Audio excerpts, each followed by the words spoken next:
Welcome to the Sykes & Company PA video blog. Consistently improving your gross margins will begin with a few of the basic processes, and that's going to be making sure you got a third-party reconciliation service in place and you're reconciling your third-party claims. You don't want to be just hoping that what's coming in your bank account is accurate, is correct, is what you billed for. We all know that that's probably not the case. Have someone going in there reconciling those 835s and making sure you're getting paid for what you're filling. And if you're not getting paid, why? Is it DR fees? Is it just short? A lot of those systems will go after short claims. So that's going to recoup some monies right then and there. I have seen instances where a few $1,000s was just caught like that with these systems. So use a third-party reconciliation system. It is your most unreconciled bank account, and manage that system.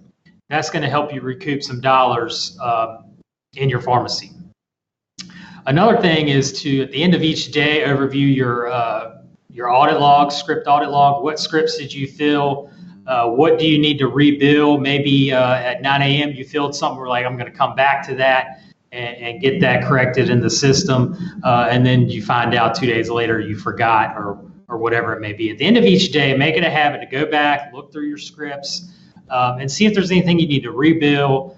That's going to help you capture some margin dollars and should just be a standard practice process along with the third-party reconciliation system.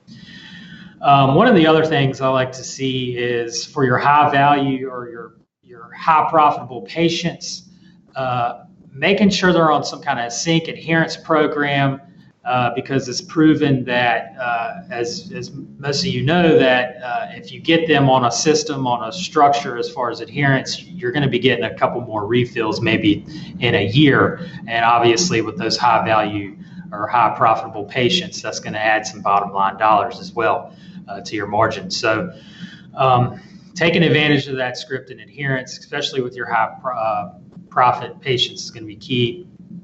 And then, of course, tying in your managing, taking care of your patients, adding in the OTC side, the out front side. What high value ancillary products can you present, introduce, and market and sell to your patients? Vitamins, supplements, nutraceuticals, whatever it may be, to throw in some extra margin dollars. So it's really about being an entrepreneur to your patients as a business owner, not just filling these scripts and getting them out the door. Manage that patient and manage your business. Bring in that revenue, take care of them, and you're going to see those margin dollars creep up. And obviously, it goes without saying, making sure that those carriers, those prescriptions, those high dollar profit prescriptions and carriers, that you're maximizing those and bringing in patients to expand that as well. So it's, I think bottom line, it's going to come back to the daily processes, making sure those are in place. But at the end of the day, I think it's going to come down to just being an entrepreneur in your business and diversifying those revenues.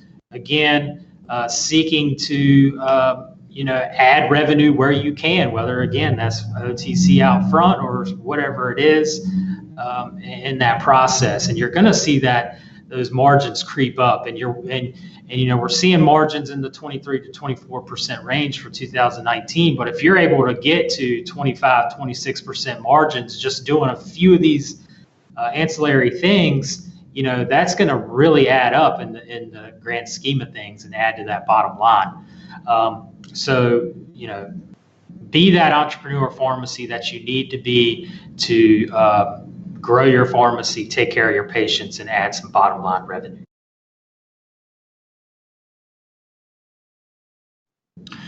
Yeah, so looking at the daily logs to see what you've billed and making that a habit to do at the end of each day. Maybe take 10 or 15 minutes at the end of each day, have a top tech or one of your pharmacists do that. You're going to see if you're filling 200-300 prescriptions a day, there's going to be a couple in there that you probably need to rebill or just go back and do whatever you need to do to make sure you're maximizing that revenue coming in. If you're not doing that on a daily basis, and say you do it once a month, it's going to be very difficult for you, for the pharmacy owner, to say, all right, 23 days ago, I filled that prescription.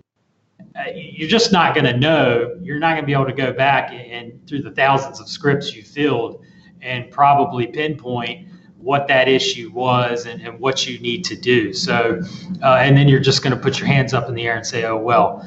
So making it a daily habit to just review what you've done for the day.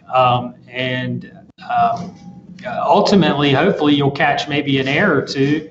And if it's just 1 or 2 errors a week, and maybe that's $100, $200, $300, that's $200-$300 you're going to see on your bottom line. So it will add up over time. But it's just certainly a good practice to put in place. Thank you for watching.